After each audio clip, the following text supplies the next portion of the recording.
What if one of history's wisest emperors, Marcus Aurelius, lived today? Not as a ruler of Rome, but in your city, your economy, your chaotic modern world. Would he chase money like everyone else? Or build wealth the Stoic way, quietly, with purpose and without losing his soul? In this video, we explore how Marcus Aurelius would build real wealth today, and why his ancient mindset is more valuable than ever in our world of noise, greed, and shortcuts. Marcus Aurelius wasn't rich because he was born into royalty. He was rich in wisdom, discipline, and inner peace, the kind of wealth modern people crave but rarely find.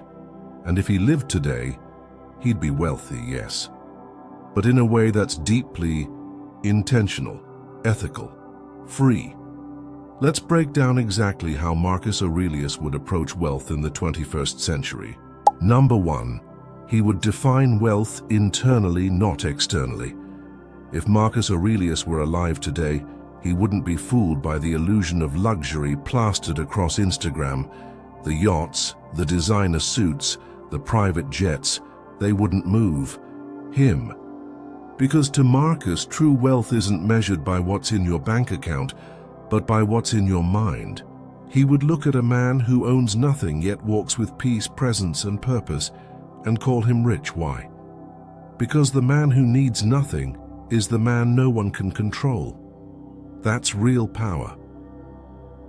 In Meditations, Marcus wrote, "Very little is needed to make a happy life. It is all within yourself, in your way of thinking." That's not a poetic line, it's a survival strategy. Today, men are chasing status symbols, thinking they'll buy them respect. But you can't buy respect from others until you respect yourself. Marcus would see through the illusion. He'd know that the ability to wake up without anxiety, to not need to prove anything, and to sleep with your conscience clear, that's wealth the world can't tax, steal, or fake. Imagine a man who earns $50,000 a year but has no debt, no need to impress, no addiction to external validation. He walks his own path. Now imagine another man who earns $500,000 but is drowning in pressure, lies, and the constant fear of losing it all. Who's truly rich? Marcus would say it's the man who is free. Stoicism teaches us that external wealth means nothing if you're bankrupt internally. So ask yourself, do you own your life? Or are you being rented by the expectations of others? Number 2, he would master self-control before chasing money. Marcus Aurelius didn't see wealth as a goal. It was a consequence of self-mastery, of sharpening the mind, hardening the will, and eliminating weakness. For him, it wasn't about how much gold you could stack, but how much temptation you could resist. Because the man who cannot control himself will be a slave to everything: money, pleasure, women, and the endless craving for more. Marcus would have looked at our modern world, credit cards maxed out, dopamine drained, everyone chasing quick wins, and he would have called it what it is, a sickness of the soul. He would start by cleaning house internally. He would delay gratification, cut off mindless spending, and define what enough really means. Picture a man in his 20s working a job he hates just to buy things he doesn't need. He spends on impulse, gambles on crypto, and confuses spending with living. Marcus would walk into that life and say, first, control your desires, then the world will follow. The Stoics believed that true freedom comes not from acquiring, but from needing less. As Seneca warned, it is not the man who has too little, but the man who craves more who is poor.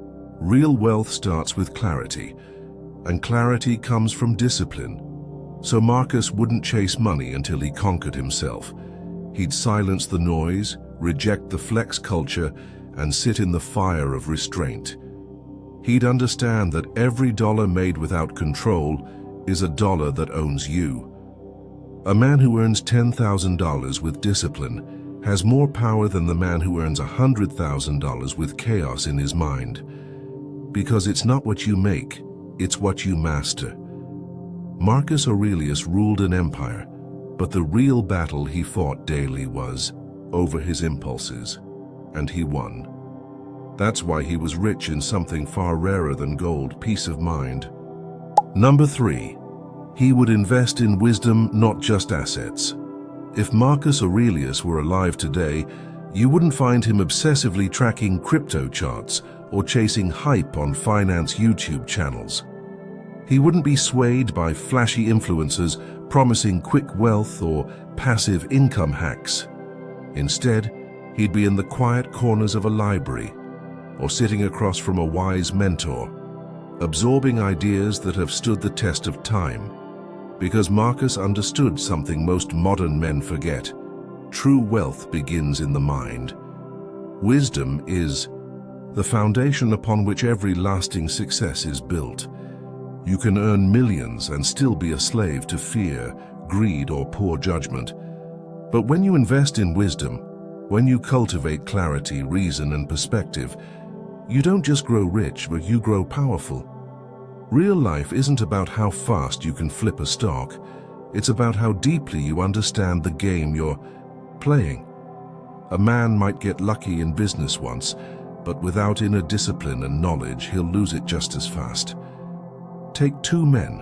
One studies wealth-building principles, reads biographies of great leaders, learns from failure, and humbly adapts.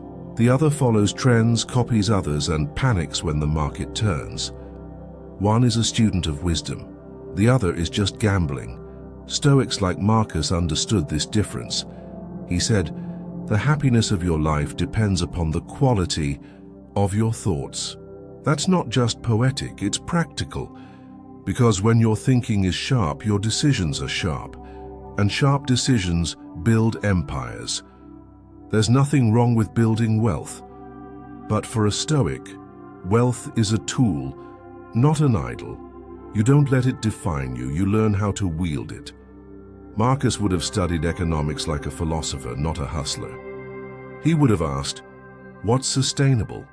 What's moral? What's wise? Because Stoics don't chase, they prepare. They don't fear losing money because they never lost their mind to it in the first place. Wisdom compounds faster than interest. And in the end, it's not your portfolio that makes you powerful. It's the mind that built it. Are you feeding that mind or just feeding your ego? Number 4, he would choose purpose over profit. In a world obsessed with viral fame and overnight success, it's easy to sell your soul for a slice of attention or a spike in your bank account. But a man like Marcus Aurelius, he would walk a different path. He wasn't the kind of man who'd sacrifice his soul just to climb a little higher or stack a few more coins. His compass wasn't driven by profit, it was steered by principle. He believed that the only true wealth is found in doing meaningful work that serves others and aligns with virtue. Anything less was beneath him. To Marcus, chasing profit without purpose was like filling your house with gold while your soul starves in silence. Imagine a man today who turns down a 6-figure deal because it would require deceiving others, maybe pushing a product he doesn't believe in, selling hype instead of truth. That kind of man is rare, but he exists. He understands what Marcus knew, that when you compromise your values, you become rich in things, but bankrupt in character. Stoicism teaches us that external rewards mean nothing if the price is your inner peace. Seneca once wrote, "It is not the man who has too little, but the man who craves more that is poor." The Stoic doesn't build for applause. He builds for impact, and that impact must be honest, earned, and ethical. So ask yourself, would you rather be the man who is admired for what he owns, or respected for what he stands for? There's a quiet power in walking away from what the world says you should want, and choosing what your soul must do. That's not weakness, that's will. In the end, the man who chooses purpose over profit may not be the loudest, but he will be the one who sleeps peacefully, walks proudly, and lives fully. Because while others count their money, he's counting the lives he's lifted. Number 5, he would create, not consume. A man with purpose does not waste his time scrolling through someone else's life. He builds his own. Marcus Aurelius was not a man who lived to be entertained. He lived to serve, to build, to write, to lead. In a time without phones, distractions, or social media, he still warned against being drawn into idle talk and shallow pursuits. To imagine what he'd say about the modern world, where men spend hours watching, liking, scrolling, consuming, but forget to live. If Marcus lived today, he wouldn't be binge-watching influencers or chasing clout. He'd be producing ideas that outlive him. He'd turn pain into wisdom, silence into insight, and stillness into legacy. In Meditations, Marcus didn't just think aloud, he created a manual for life, for warriors of the mind. That's what real men do. They create meaning where there was none. They shape their chaos into clarity. Today, that might look like building a YouTube channel that helps others, writing a book of truths you learned the hard way, starting a mission-driven business, or even creating a body forged through discipline. You don't need a perfect plan, you need courage to start. Marcus didn't ask what greatness looked like, he became it. Waste no more time arguing what a good man should be one. That's not a quote to post, it's a challenge. Then to answer. You were not born just to consume what others made. You were born to build what they never imagined. Your pain can become someone else's survival guide. Your discipline can spark someone else's awakening. And your example can remind this world that men were made to create, to conquer, and to carry the weight of meaning. Don't let your gift rot in silence. Don't die with your wisdom still trapped inside you. Be the man Marcus would respect. Create, because consuming won't save your soul. Number 6, he would live below his means and value simplicity. In a world addicted to excess, Marcus Aurelius would be a quiet rebel. He wouldn't chase luxury cars, designer clothes, or validation through possessions. He'd live below his means, not out of fear or scarcity, but out of strength. Because he knew that true wealth isn't about owning more, it's about needing less. Simplicity isn't weakness, it's clarity, it's power. It's the decision to stop being owned by what you own. Marcus understood this deeply. In Meditations, he reminded himself to receive without pride, let go without attachment. That's not just financial advice, it's a philosophy of freedom. Think of the average modern man drowning in debt, working a job he hates, just to keep up appearances. He's got a flashy watch, but he's losing sleep. A new car, but an empty soul. Now imagine Marcus Aurelius in that same world, choosing a modest apartment over a mortgage trap, a few well-worn clothes over a closet of excess, and solitude over social comparison. He would find joy in the quiet mornings, in a simple meal, in the discipline of enough. That's not minimalism for show, it's minimalism as spiritual armor. He wouldn't live to impress others, he'd live to master himself. This is what modern Stoicism demands of us, that we reject the noise and return to what matters. That we find power not in accumulating more, but in desiring less. No debt, no clutter, no chasing the wind. Just a man, clear in his purpose, grounded in gratitude, living on his own terms. Because here's the truth. Men who can't control their desires will always be controlled by them. But a man who embraces simplicity, he's unshakable. He walks through life light, focused and free. And in a society obsessed with looking rich, he is rich internally, unshakably, stoically. Number 7, he would surround himself with virtuous minds. A man of depth doesn't waste his time in the company of hollow souls. Marcus Aurelius understood something modern men often forget, that true wealth isn't found in numbers on a screen or a luxury parked in your garage. It's found in the minds you keep close. He would choose his circle like a general picks his soldiers, carefully, with strategy, and with one aim in mind: virtue. He wouldn't dine with the jealous, gossip with the petty, or laugh with the wicked. Instead, he would seek the company of those who sharpen his character, who speak with honesty even when it hurts, who live not for applause but for principle. Think about the people you spend the most time with. Are they pushing you to level up, or are they dragging you into the pit of mediocrity? You can't fly if your circle is full of anchors. Imagine a man training for war, but every day he's surrounded by cowards. How ready do you think he'll be when battle comes? Now apply that to life. Your circle influences your thoughts, your values, your tolerance for weakness, and your hunger for greatness. Choose poorly, and you'll slowly become a reflection of everything you once stood against. Marcus once wrote, "The soul becomes dyed with the color of its thoughts, and your thoughts are shaped by the conversations you engage in and the people you admire." If you surround yourself with minds rooted in virtue, discipline, courage, wisdom, justice, you'll absorb that. But if you settle for the company of the vain, the greedy, or the lazy, don't be surprised when you start thinking like them.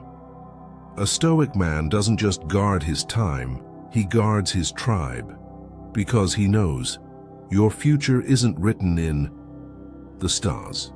It's written in the standards of the people you allow into your life. Number 8. He would reflect daily on his progress and principles. In the chaos of ambition, most men today chase results without ever asking why. They hustle blindly. More money, more status, more followers. But Marcus Aurelius wasn't interested in shallow gains. He practiced something most modern men fear: daily self-reflection. Every evening after ruling the Roman Empire, he'd return not to entertainment or distractions, but to his journal. There he would dissect his thoughts, his behavior, his motives, not out of weakness, but because true strength demands awareness. This is where real men separate from boys. When you reflect daily on your finances, your mindset, your relationships, you start to see where you're drifting. You begin to notice where ego crept in, where laziness disguised itself as rest, where fear posed as caution. One man builds a kingdom and loses his soul. Another builds discipline and gains inner peace. The difference? Reflection. It's not just about results. It's about alignment with your principles, your mission, your higher self. Marcus asked himself, "Am I still in control?" Ask yourself the same. Are you the master of your time, or has the algorithm hijacked your mind? Is your wealth earned with honor or built on manipulation and shortcuts? Did you lift someone up today, or only yourself? These questions aren't soft, they're savage. They cut through illusion. And here's the Stoic truth. Unexamined success is just another form of slavery. Reflection is your anchor. Without it, you drift into the storm. With it, you hold your line, no matter how hard the winds blow. Number 9. He would be generous but not reckless. True Stoic generosity isn't about throwing yourself into the fire to save everyone. It's about lighting a torch so others can find their own path. Marcus Aurelius believed deeply in the service of others, but he never confused service with self-sacrifice. His generosity was measured, intentional, and powerful, not reckless, not guilt-driven, and never about feeding his ego. He understood that giving blindly could actually rob someone of their strength. Because when you constantly carry others, you deny them the opportunity to grow. You turn them into dependents, not disciples of strength. Imagine a man who always bails out his friend from financial mistakes. Every time the friend overspends, he steps in. It feels noble at first, but over time that friend never learns discipline, never develops grit, never becomes accountable. That kind of generosity may soothe your conscience for a moment, but it breaks the very foundation of someone else's character. Marcus warned us of this when he wrote, "A man should be upright, not kept upright." The Stoic man lifts people by reminding them of their own strength, not by carrying their burdens forever. Real generosity empowers, it teaches, it builds. Marcus would give his time, his wisdom, and his presence, but he wouldn't destroy his own purpose trying to rescue those who refuse to rise. He understood the difference between helping and enabling. He saw that love without boundaries is not virtue, it's self-betrayal. So ask yourself, are you lifting others to stand tall? Or are you breaking your back trying to keep them from falling? Number 10.